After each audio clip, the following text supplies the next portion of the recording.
రాష్ట్ర ప్రజలకు అభివృద్ధి సంక్షేమ ఫలాలను అందించడంలో రాజీ పడొద్దని జనసేన పార్టీ శ్రేణులకు ఆ పార్టీ అధ్యక్షుడు ఉప ముఖ్యమంత్రి పవన్ కళ్యాణ్ పిలుపునిచ్చారు. ప్రజలు తమ సంక్షేమంతో పాటు ప్రాంత అభివృద్ధిని కూడా కోరుకుంటున్నారనేది మర్చిపోవద్దని హితబోధ చేశారు.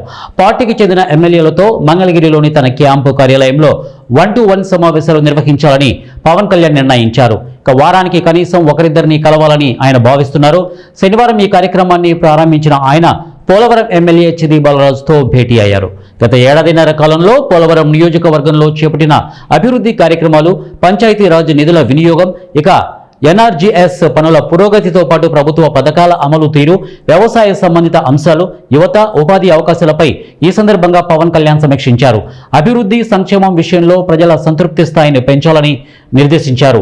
కూటమి ప్రభుత్వం నిర్దేశిత లక్ష్యంతో ముందుకు వెళ్తోందని, జనసేన ఎమ్మెల్యేలు కూడా ఆ దిశగానే పనిచేయాలని స్పష్టం చేశారు. పోలవరం నియోజకవర్గంలోని ఐఎస్ జగన్నాథపురం పర్యటనకు వెళ్లినప్పుడు కొయ్యలగూడెం మండలం నుంచి ఒక ఆడపడుచు పసిబిడ్డను ఎత్తుకొని వచ్చింది. తమ గ్రామానికి రోడ్డు సౌకర్యం కల్పించమని కోరింది. ఆమె విజ్ఞప్తిని తక్షణమే పరిశీలించి తిమ్మనకుంట గౌరవరం మధ్యలో 2 రోడ్ల నిర్మాణానికి 7.60 కోట్లు మంజూరు చేయించాను. అలాంటి సమస్యలను ఎమ్మెల్యేగా గుర్తించి వాటిని పరిష్కరించాలి.